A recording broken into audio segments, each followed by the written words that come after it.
ریت کے اندر ہمارا معاملہ ایسا نہیں ہے بھائی. صرف ایشو ہوگا.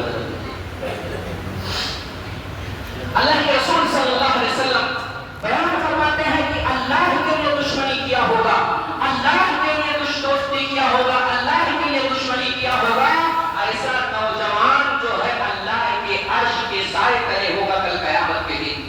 اسی طرح سے ایک وہ نوجوان جس کو ایک خوبصورت حسن و جمال والی عورت نے زنا کے لیے بلایا ہو اور وہ کہے کہ میں اللہ رب العالمین سے ڈرتا ہوں, یہ غلط کام میں نہیں کر سکتا, ایسا نوجوان میرے بھائیوں عام ہزار میں کوئی ایک ہی ملے گا.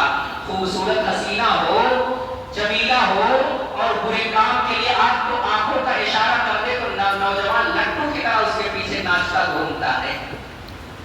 اللہ کے رسول کہتے ہیں اگر وہ کہے کہ میں اللہ سے ڈرتا ہوں, اللہ کی قسم کل قیامت کے دن اللہ کے عرش کے سائے تلے وہ ہوگا. اسی طرح سے وہ آدمی جس نے اپنے بائیں ہاتھ سے داہنے ہاتھ سے خرچ کیا ہو, بائیں ہاتھ کو خبر بھی نہ ہو.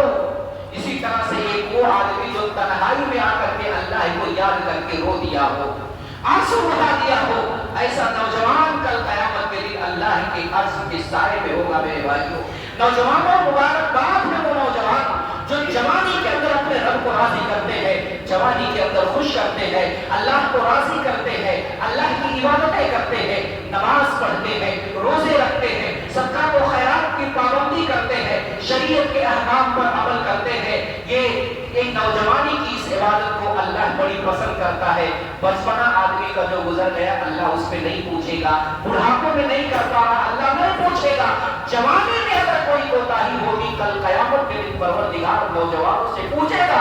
نوجوانوں یاد رکھو, جس طرح یہ جوانی نعمت ہے, اس جوانی کے بارے میں جب تک رب کے سامنے تم جواب نہیں دے دو گے کہ اس جوانی کو ہم نے کہاں کمایا ہے, تمہارا قدم عدالت الہیہ سے ہم نہیں سکتا.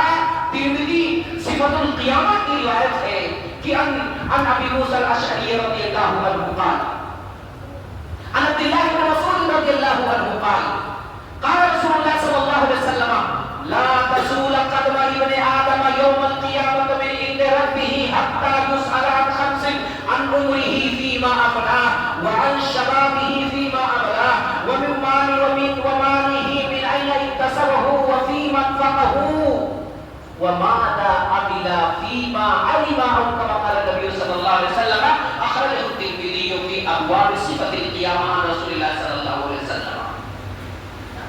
عبداللہ بن مسعود رضی اللہ تعالیٰ عنہ بیان فرماتے ہیں اللہ کے رسول صلی اللہ علیہ وسلم نے بیان فرمایا کہ آدم کی اولاد ابن آدم کا قدم قیامت کے دن اس وقت تک نہیں ہل سکتے جب تک وہ 5 سوالوں کے جواب نہ دے لے جائے.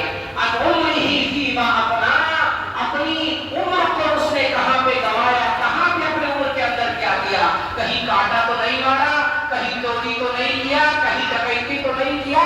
آج بڑی بڑی گاڑیاں رکھ کر کے جبے پائجامے اور ماشاءاللہ ہاتھ میں تسبیح جپتے رہتے ہیں اور کاٹا بھی مارتے ہوئے نظر آتے ہیں. کچھ تو ایسے بے غیرت ہیں جو 2 بار گاڑیاں لوڈ کراتے وزن کراتے ہیں. حرام خوری کا بازار ہے. اللہ نے حلال طریقہ تمہارے سامنے حلال طریقے سے کماؤ, مرد بن کر کے دنیا کے اندر زندگی گزارو, چور بن کر کے زندگی نہ گزارو. اللہ کو کیا منہ دکھاؤ گے میرے بھائی؟ جن اولاد کے لیے تم دن رات ایک کرتے رہے ہو, مرنے کے بعد تمہاری قبر پہ یہ پتہ نہیں آپ کے لیے دعا کرنے جائیں گے کہ نہیں جائیں گے. اور اس بچے کی شان و شوکت اور عظمت و جبروت کے لیے ہم نے پوری جوانی کھپا دی, حرام طریقے سے مال کما کر کے بلڈنگ پہ بلڈنگ ہم نے کھڑی کر دیا. اللہ پوچھے گا تم سے, اللہ جوانوں سے پوچھے گا تم نے جوانی کو کہاں پہ صرف کیا, کہاں پہ خرچ کیا. ایک ایک پل, ایک ایک لمحے کا اللہ رب العالمین سوال کرے گا, پوچھے گا. جب تک نوجوان اپنی جوانی کے بارے میں سوال کا جواب نہیں دے گا تب تک اللہ رب العالمین کے سامنے سے اس کا قدم ہل بھی نہیں سکتا. اللہ پوچھے گا تو مال تم نے کمایا ہے, کہاں سے کمایا ہے, حلال طریقے سے کمایا یا حرام طریقے سے.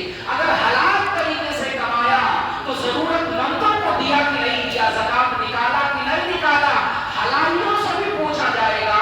اور حرام کھانے والوں کا معاملہ تو بڑا کلیئر ہے, سیدھے جھونک دیے جائیں گے, سیدھے جھونک دیے جائیں گے. مسلم کتاب البر والصلہ کی روایت ہے, نبی حضرت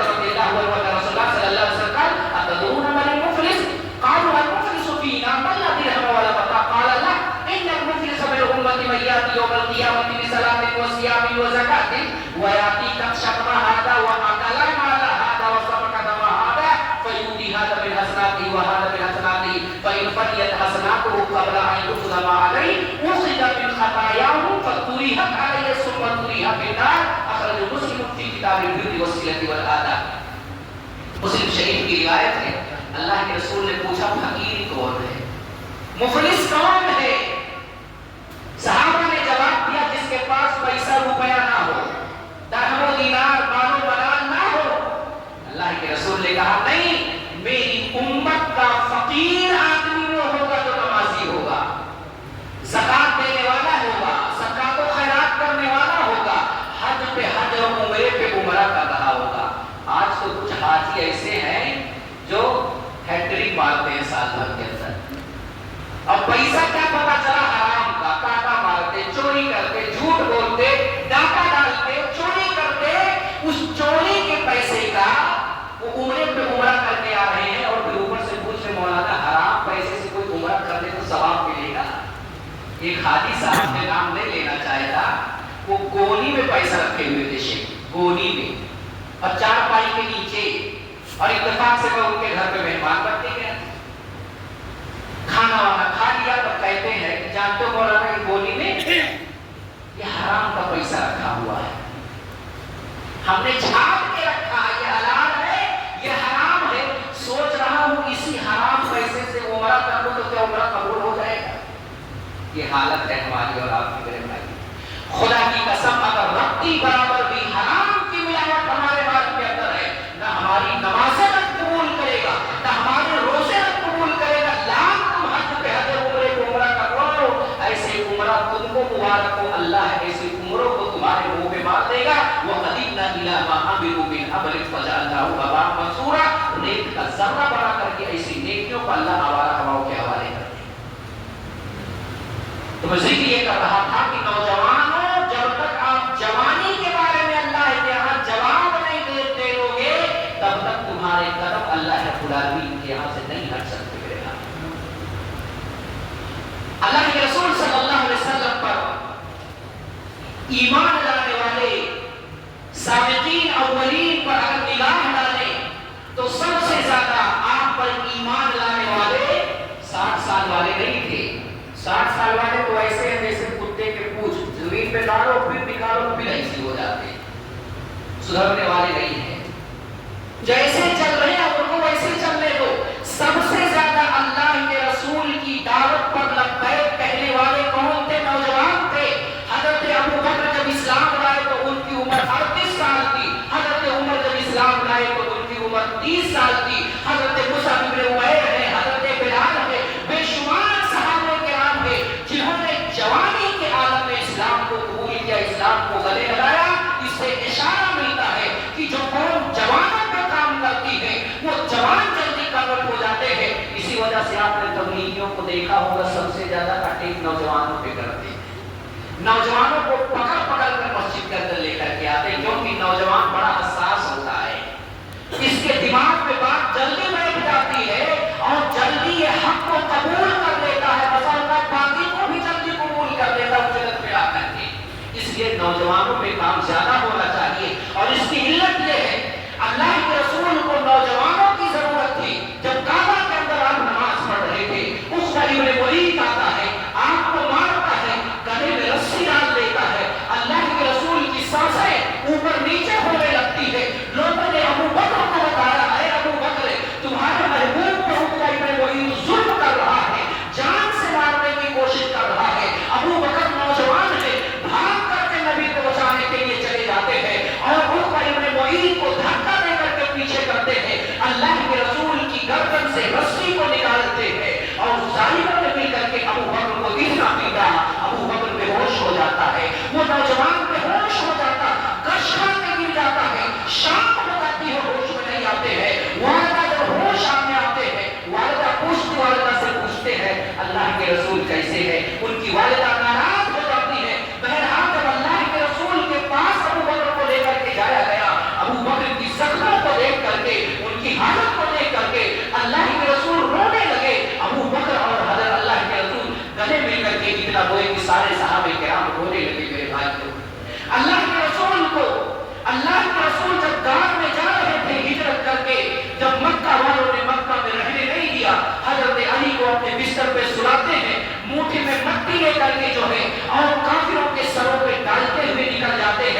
ابو بکر کو ساتھ میں لیتے ہیں، پہاڑی پہ چڑھتے ہیں، اللہ کے رسول کے پاؤں میں سوجن آ گیا، چڑھنے کی سکت اور طاقت نہیں رہی۔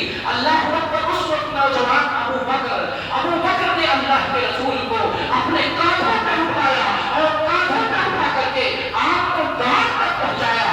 آج یہ شیعہ اور روافض جو پانی پی پی کر کے سیدنا ابو بکر کو گالیاں دیتے ہیں، ایسے ظالموں کو میں کہنا چاہوں گا، مجھے پورا یقین ہے اہل سنت والجماعت کا عقیدہ ہے کہ جو کندھا نبی کو سوار کیا ہو اپنے اوپر، یا جس کے کندھے پہ رسول محترم نے سواری کی ہو، ہمیں پورا کانفیڈنس اور یقین ہے وہ کندھا کبھی بھی جہنم کے اندر نہیں جا سکتا، وہ کبھی بھی جہنم کی آگ اس کندھے کو نہیں چھو سکتی۔ یہ مقام ہے ابو بکر کا، اور یہ اگر ابو بکر جوان نہ ہوتے تو جناب محمد رسول اللہ کو کبھی اپنے کندھے پہ اٹھا کر کے پہاڑی پر نہیں لے جاتے تھے۔ بھائی، نوجوانوں نے جو کارنامہ انجام دیا ہے، آپ جنگ احد کو پڑھ لیجئے۔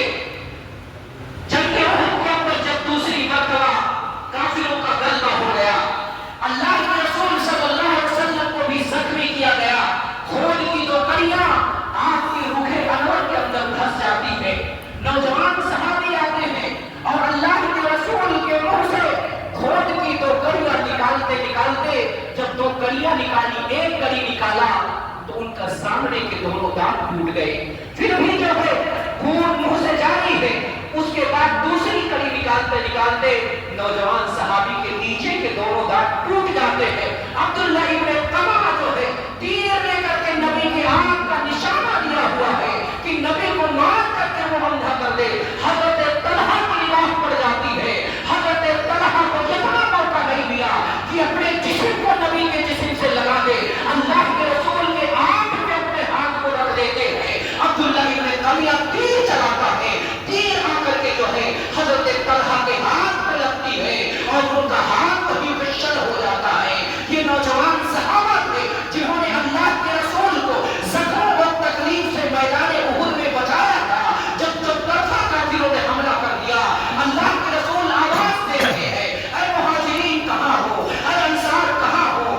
دشمن نبی کی ذات پہ حملہ کرنا چاہتا ہے، نبی کی جان لینا چاہتا ہے۔ اتنے میں حضرت طلحہ نے صحابہ کو آواز دیا، ابو بکر بھاگ کر کے آتے ہیں، عمر بھاگ کر کے آتے ہیں، زیاد بن سکر بھاگ کر کے آتے ہیں۔ گھیرا بنا کر کے نوجوان صحابہ اللہ کے رسول کی دفاع میں کھڑے ہو جاتے ہیں، اللہ کے رسول کو بچاتے ہیں دشمنوں کے نیزے اور دشمنوں کے تیر سے۔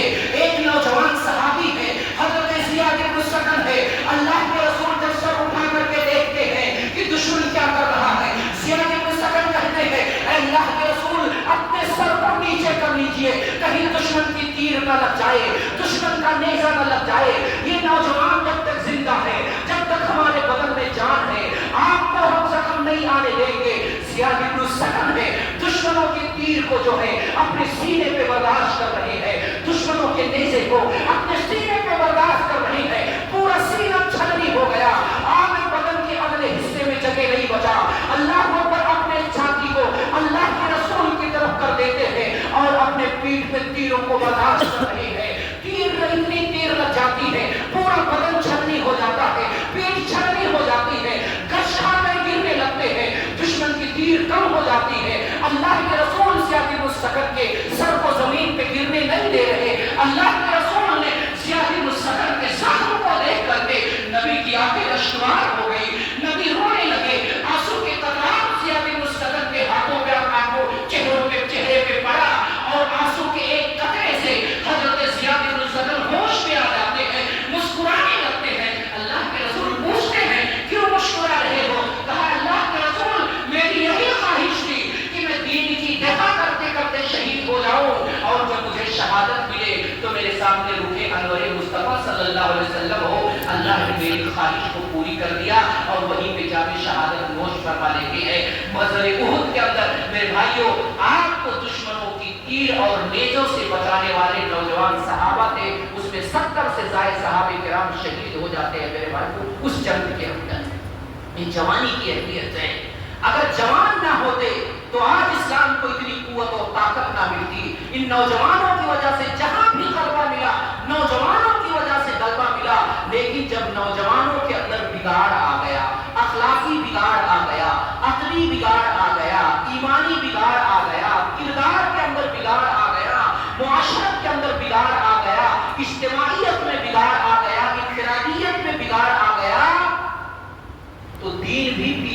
گیا، کیونکہ نوجوان یہ ریڑھ کی ہڈی کی طرح ہوتے ہیں، یہ ہمارے لیے قیمتی سرمایہ ہے۔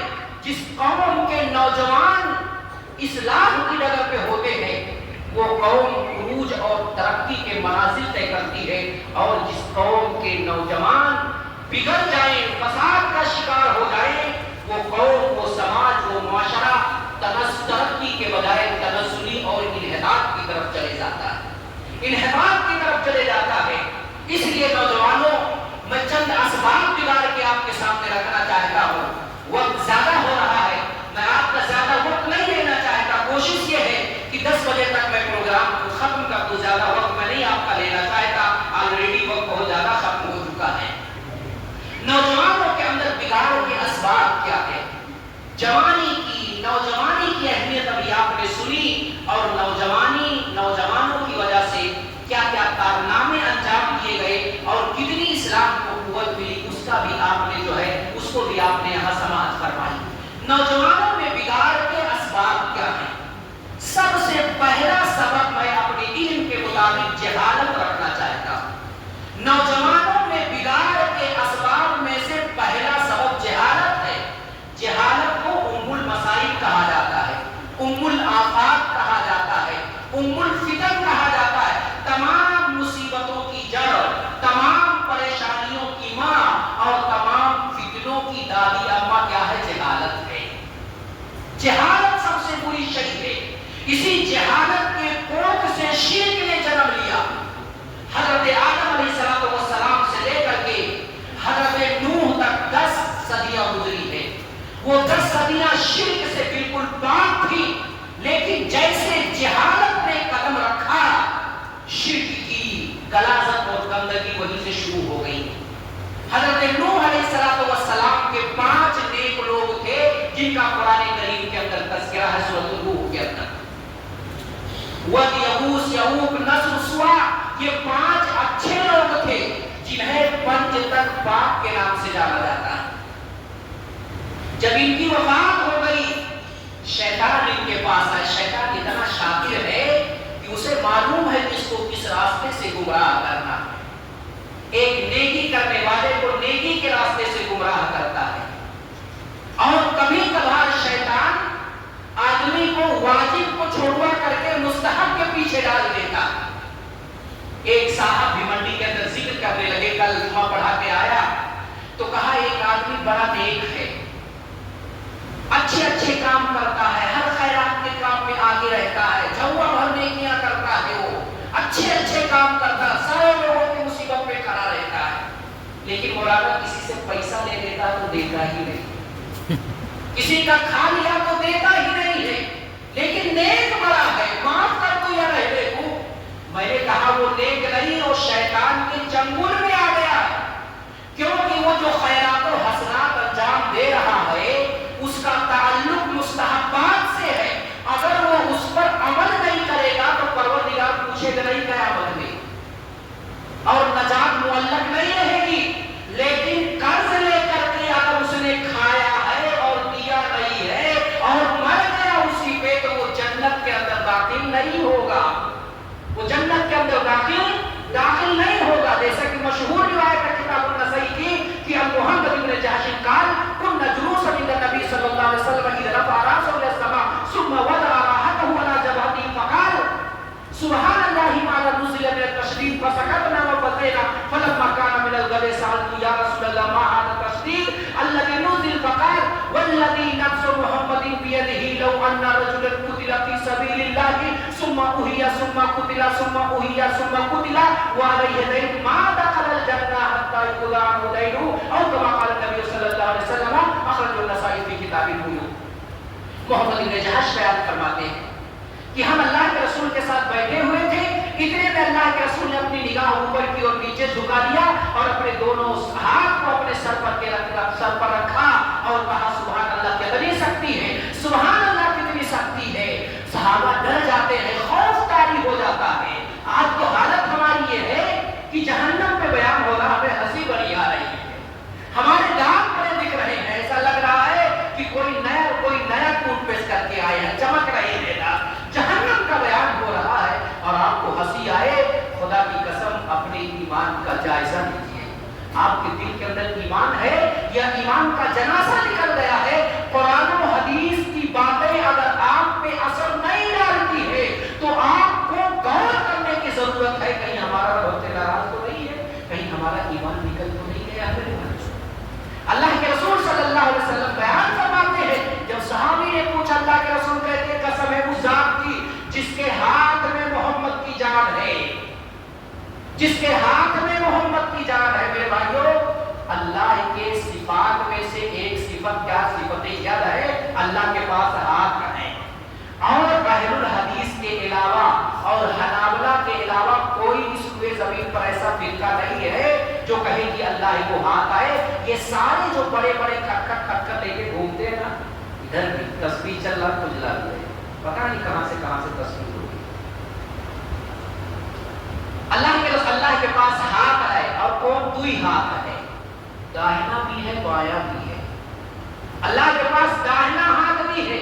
مسلم کی روایت ہے بایاں ہاتھ بھی ہے. اللہ جیسے چاہتا خرچ کرتا ہے. تو اللہ کے لیے صفت ہاتھ کو ثابت کرنا یہ ایمان ہے، اور جو صفت ید کو صفت ہاتھ کو نہ مانے وہ بے ایمان ہے، اس کا ایمان ہی سلامت نہیں ہے. اللہ کے رسول قسم کھا کے کہتے ہیں، قسم ہے اس ذات کی جس کے ہاتھ میں محمد کی جان ہے، تم میں سے ایک آدمی اللہ کے راستے میں شہید ہو جائے، پھر رب اس کو زندگی دے، پھر وہ شہید ہو جائے، پھر رب زندگی دے، پھر شہید ہو جائے، یعنی 3 بار اللہ کے راستے میں شہید ہو گیا ہو اور مرا ہو اس حال میں کہ اس کے اوپر کسی کا قرض رہا ہو. اللہ کے رسول کہتے ہیں ما دخل الجنہ، وہ جنت کے اندر جائے گا نہیں یہاں تک کہ اس کے قرض کو اس کے طرف سے چکا نہ دیا جائے. یہ جواب میں نے اس کو دیا میرے بھائی. وہ شیطان کے چنگل اور وسوسے میں مبتلا ہے کہ ہم ڈھیر ساری نیکیاں کر کے جنت پالیں گے. نہیں، ڈھیر ساری نیکیوں کی قدر نہیں ہے، احسن عمل کی قدر ہے. کام کم کرو لیکن اوریجنل کرو، نمازیں پڑھو ٹھیک ٹھاک پڑھو. یہ نہیں کہ یہاں 4 رکعت پڑھے 12 رکعت پڑھے پھر صلاۃ ہزاری بھی پڑھے. وہ صلاۃ ہزاری تمہارے منہ پہ اللہ مارے گا کل قیامت کے. تو شیطان اتنا شاطر ہے، کس کو کیسے گمراہ کرنا ہے نا اس کو بہت اچھے سے معلوم. اس سے بڑا بدعوان کوئی نہیں کہ کیسے آدمی کو گمراہ کرنا. جہاں شیطان ان کے پاس آیا اور کہا یہ جو 5 تن پاک کے 5 نیک لوگ تھے ان کی نسلوں کو کہا تمہیں ان کی یاد بڑی آتی ہے، وہ جہاں پر نماز وغیرہ پڑھتے تھے وہیں پہ تم کوئی نشانی رکھ دو. نشانی رکھوا دیا. جب وہ ہلاک ہو گئے، دوسری نسل جب آ گئی تو شیطان نے مجسمہ بنوا دیا اور اس مجسمے کی مزار کی عبادت ہونے لگی ہے. اسے مزارات کی تاریخ اگر میں بیان کروں کہ مزارات کی تاریخ یہی سے ہے. اور یہ کس نے کیا تھا جی؟ ہم بھی کرتے ہیں تو ہو جاتے ہیں بدنام، وہ قتل بھی کرتے ہیں تو چرچا نہیں ہوتا ہے. ہم کچھ بولے تو بڑی شکایت، پیٹ میں درد ہونے لگتا ہے. وہیں سے مزار ان کے بنا لیے گئے، عبادت ان کی شروع ہو گئی. وَتَنَسَّخَ الْعِلْمُ، جہالت چھا گئی. علم جو علم کا وہاں سے جنازہ نکلا اور علم نہ ہونے کی وجہ سے جہالت کا غلبہ ہوا اور جہالت کے دور سے جو ہے جہالت کے غلبے سے شرک نے جنم لیا. اور آج تک شرک کی کالا بازاری چل رہی ہے. آج بھی 5 تن پاک کا عقیدہ 2 گروہوں کے اندر موجود ہے. ایک تو یہی اشارہ کافی الاشارہ تکفی الہی، ایک تو وہی، اور دوسرے ہمارے کالے والے، کالے کپڑے پہن کے گھومنے والے. کالے کپڑے والوں کا بھی عقیدہ ہے کہ لی خمسۃ اطفئوا بها حر الوباء العاطفہ المصطفى والمرتضى وابناؤها والفاطمہ. یہ کالے کپڑے والے کہتے ہیں 5 پاک ہستیاں ہیں جو پریشانی اور مصیبت کو دور کر دیتی ہے. ان میں سے ایک اللہ کے رسول ہے، دوسرے علی مرتضیٰ ہے، تیسرے حسن ہے، چوتھے حسین ہے، اور 5ویں نمبر پہ فاطمہ ہے. گویا کہ ان کے یہاں بھی وہی 5 تن پاک کا عقیدہ ہے جو قوم نوح کے مشرکوں کا عقیدہ تھا، اور آج بھی ان کے یہ عقیدے ہیں. اور ہمارے یہاں بھی ہمارے اور دوسرے بھائی بھی ان کا بھی یہی عقیدہ ہے. وہ صرف 5 پہ نہیں رہے. آج تو نبی بھی مشکل کشا، حسنین کریمین بھی مشکل کشا، فاطمہ بھی مشکل کشا، علی بھی مشکل کشا، کشا، عبد القادر جیلانی بھی مشکل کشا، علی ہجویری بھی مشکل کشا، فلاں بدری بھی مشکل کشا، فلاں کچوچوی بھی فلاں اتنے مشکل کشا ہیں کہ شاید برسات میں وطن میڈک آپ کو نہ نظر آئے. اتنے مشکل کشا ہے. اللہ کی کیا پھر ضرورت ہے جب سارے کام یہیں سے ہو رہے، زمین پر ہو رہے ہیں، تو آپ کو اور جانے کی کہیں ضرورت کیا ہے؟ اور مجھے معلوم ہے، جیسا کہ شیخ براج ربانی بسا اوقات ہم نے بچپن میں بہت سنا ہے ان کو، وہ کہا کرتے تھے کہ اگر ان کو معلوم ہو جائے کہ ان کی دعائیں اللہ قبول کرتا ہے تو یہ ہمارے لیے سب سے پہلے یہی دعا کروائیں گے کہ وہ ہماروں کو اس روئے زمین سے ختم کر. کوئی وبا آ جائے اور وہ بڑے ختم ہو جائے اس ہوئے زمین سے تو سب سے پہلے یہ دعا کریں گے. لیکن انہیں بھی معلوم ہے کہ ختم کرنے والی ذات اور وجود بخشنے والی ذات اللہ رب العالمین. تو اس جہالت کی بنیاد پہ جبکہ بے شمار آیات قرآنیہ موجود ہیں جس کے اندر واضح طور پہ یہ موجود ہے کہ مصیبت کو دور کرنے والا، پریشانی کو دور کرنے والا، اولاد دینے والا، مارنے والا، جلانے والا، مشکل کو غوث اعظم، مدد، یہ ساری کی ساری چیزیں اللہ رب العالمین کے ساتھ خاص ہے. اب اگر کوئی غیروں کے ساتھ کرتا ہے تو وہی شرک ہے، اور اسی شرک کی یہ شرک جہالت کی وجہ سے آئی، اور اسی جہالت کے اندر مبتلا ہو کر کے نوجوان نہ نگر نگر اور نگر نگر کی ٹھوکر کھا رہا ہے. اسی طرح سے بگاڑ کے اسباب میں سے ایک سبب علم کا نہ ہونا. یہ بہت بڑی بیماری ہے، علم کا نہ ہونا. جہالت کی اپوز علم، علم کی اپوز کیا ہے؟ جہل ہے. تو لا علمی بھی یہ بہت بڑی جو ہے بیماری ہے، اور نوجوانوں کے بگڑنے کے اسباب میں سے ایک سبب ہے. اور بسا اوقات یہ جہالت اور لا علمی انسان کی جان بھی لے سکتی ہے. بطور دلیل ابو داؤد کتاب الطہارہ کی روایت ہے کہ عن جابر رضی اللہ عنہ قال خرجنا فی سفر فاصاب رجلا منا حجر فشجه في راسه ثم احتلما فسال اصحابه فقال هل تجدون لي رخصة في التيمم؟ قالوا ما نجد لك رخصة وانت تقدر على الماء فاغتسل فمات. فأقبل على النبي صلى الله عليه وسلم وأخبر بذلك فقال قتلهم الله ألا سألوا إذا لم يعلموا وإنما شفاء العي السؤال كما قال النبي صلى الله عليه وسلم أخرجه أبو داود في كتاب الطهارة. حضرت جابر بیان فرماتے ہیں کہ ہم جو ہے سفر میں تھے، اتنے میں ایک آدمی ہم میں سے زخمی ہو گیا، پتھر لگ گیا، زخمی ہو گیا، سر میں چوٹ لگ گئی. اس نے اپنے ساتھیوں سے پوچھا کہ کیا میں تیمم کر کے نماز پڑھ سکتا ہوں؟ صحابہ کرام نے کہا تمہارے لیے کوئی تیمم نہیں ہے اس حال میں تم پانی کی قدرت اور طاقت رکھتے ہو، یعنی تمہارے لیے تیمم کرنا جائز نہیں ہے. جہالت اور لا علمی دیکھیے. کہا تمہارے لیے کوئی رخصت نہیں ہے، رخصت کے دروازے بند ہو گئے ہیں. وہ ناپاکی سے پاکی حاصل کرنے کے لیے ٹھنڈے پانی سے غسل کرواتا ہے، اور غسل کرنے کی وجہ سے صحابہ کی موت ہو جاتی ہے. اللہ کے رسول کے پاس صحابہ کرام آئے، اللہ کے رسول سے اس کا تذکرہ کیا. اللہ کے رسول نے بد دعا کیا، کہا قتلوہ، تم لوگوں نے ان لوگوں نے اس کو قتل کیا. قتلہم اللہ، اللہ ان کو بھی گار اور برباد کرے جنہوں نے اس کو قتل کیا. اور اللہ کے رسول نے کہا الا اذا سألوا اذا لم يعلموا، جب انہیں معلوم نہیں تھا تو پوچھ کیوں دیا؟ معلوم نہیں تھا تو پوچھ کیوں نہیں، پوچھا کیوں نہیں؟ اور اللہ کے رسول نے کہا کہ جہالت کی دوا کیا ہے جی؟ جہالت کی اینٹی بائیوٹک کیا ہے؟ سوال کرنا ہے. سوال سے جہالت رفع ہوتی ہے، حکم معلوم ہوتا ہے. اس لیے بغیر دلیل کے کوئی فتویٰ کسی پہ ٹھوکنا یہ جائز اور درست نہیں ہے. بسا اوقات آپ کا ایک فتویٰ جو جہالت پہ مبنی ہے آپ کی جان بھی لے سکتا ہے. آخری بات بیان کر کے میں اپنی تقریر کو ختم کرتا ہوں کہ نوجوان میں بگاڑ کے اسباب میں سے ایک سبب کیا ہے؟ دوست کا ہونا. کون سا دوست؟ برے دوست کا ہونا. اسلام کے اندر دوستی کرنا جائز ہے، درست ہے. یار بنائیے، میتا بنائیے، فرینڈ بنائیے، جائز ہے. متر بنائیے، درست ہے. لیکن اچھے آدمی کو اپنا دوست بنائیں. آج آدمی دوستی کرنے میں کچھ تلاش نہیں کرتا ہے. ٹماٹر خریدنے جائے یا دھنیا خریدنے کے لیے جاتا ہے تو اس کو اٹھا کر کے دیکھتا کہیں خراب تو نہیں ہے. پیاز خریدنے کا تو ٹٹولے کا کہیں خراب تو نہیں ہے. لیکن دینی معاملات کے اندر دوست کس کو بنانا, دشمن کون ہے, اس کی وہ پرکھ نہیں رکھتا, اس کے بارے میں ریسرچ وہ نہیں کرتا ہے.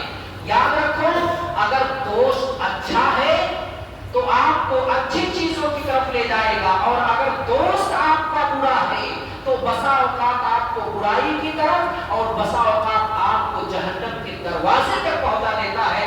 بطور دلیل اللہ کے رسول صلی اللہ علیہ وسلم کی روایت سنیں کہ عن المسیب قال لما حضرت ابا طالب الوفاة جاءه رسول الله صلى الله عليه وسلم فوجد عنده ابا جهل وعبد الله بن ابي اميه بن المغيرة فقال رسول الله صلى الله عليه وسلم يا عمي قل لا اله الا الله كلمة اشهد لك بها عند الله. فقال ابو جهل اترغب عن ملة عبد المطلب حتى قال فلم يزل رسول الله صلى الله عليه وسلم يعرسها ويعيد له تلك المقالة حتى قال ابو طالب آخر ما قلبهم وهو على ملة عبد المطلب فقال وعلى أن يقول لا إله إلا الله. فقال رسول الله صلى الله عليه وسلم أما والله لا أستغفرن لك ما لم أنه عنك.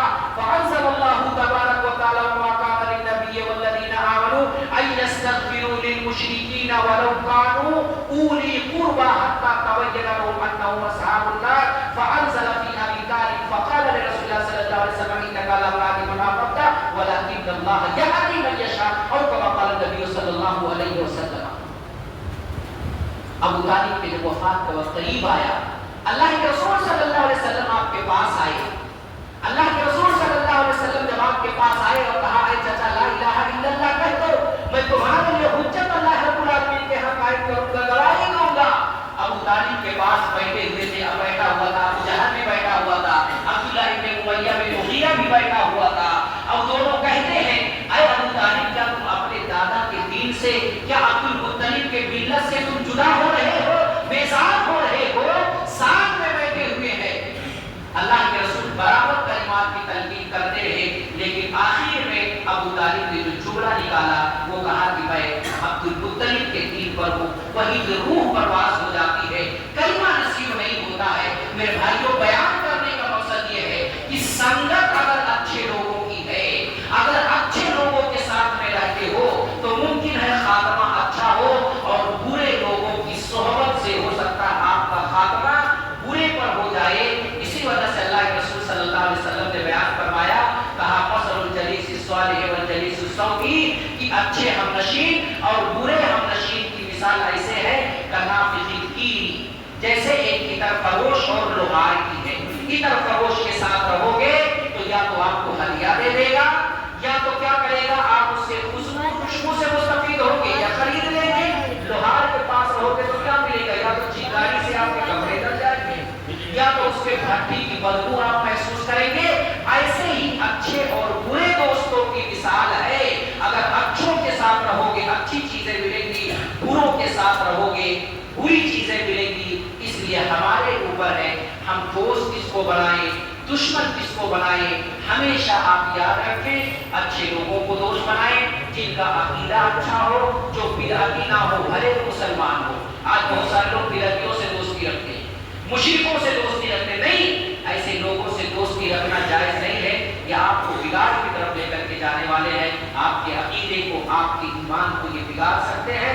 اس لیے ایسے بدعقیدہ, فاسد العقیدہ, مشرک اور بدعتی سے کوئی ریلیشن, کوئی تعلق نہ رکھے. جب ان مشرکوں اور بدعتوں کا یہ حال ہے تو غیروں سے بدلتے اولا ہمیں دوستی نہیں رکھنی چاہیے. اور اسی طرح سے جو نشیلی, گزیری, چرس, افیم, یہ سب گناہ کرنے والے لوگ ہیں, ایسے لوگوں سے بھی ہمیں دور رہنے کی ضرورت ہے. میں اللہ رب العالمین سے دعا کرتا ہوں کہ اللہ رب العالمین ہمیں ایک بنائے, نیک بنائے. اللہ ہمیں زندہ رکھے, ایمان پر, توحید پر زندہ رکھے. خاتمہ ہو ایمان پر ہو, توحید پر ہو. ہمارے دل اپنے مسلمان بھائی کے لیے پاک و صاف ہو. واقول قولی واستغفر لی ولکم ولسائر المسلمین فاستغفروه انه هو الغفور الرحیم. والسلام علیکم ورحمۃ اللہ وبرکاتہ. جزاک اللہ خیر. ابھی تک آپ لوگ اس پروگرام میں اپنے مہمان خطیب کو سن رہے تھے. میں بالکل پروگرام ختم ہونے پہ صرف 5 منٹ اور کروں گا. میں فضیلت الشیخ نیاز احمد فیضی حفظہ اللہ